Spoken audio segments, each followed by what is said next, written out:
बच्चों, हम लोग जलवायु चैप्टर पढ़ रहे हैं। मानसून के बारे में हम लोग चर्चा कर चुके हैं, लेकिन एक बार और हम लोग इसको रिकॉल कर लेते हैं।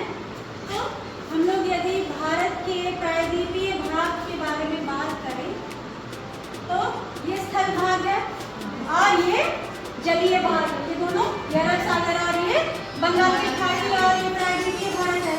मान लो कि एक बाल्टी पानी तुम छत पे रख दो गर्मी के मौसम में, ठीक है, और छत पे तुम जब कपड़ा सुखाने जाते हो तो याद है चप्पल पहन के ना जाओ तो फिर से चप्पल पहनना पड़ता है, क्योंकि वो पक्का बहुत गर्म होता है।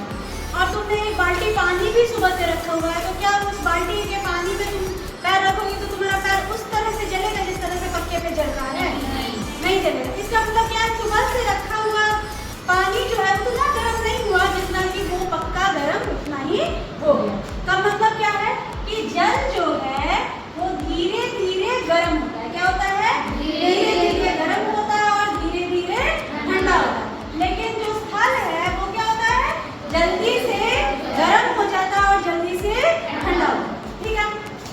तो अगर दिन का मौसम है तो क्या होगा, स्थल भाग क्या होगा, गर्म ज्यादा हो जाएगा कि नहीं? किसके कंपैरिजन?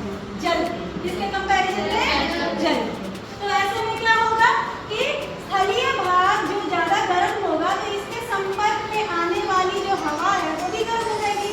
हो जाएगी कि नहीं हो जाएगी? हो जाएगी।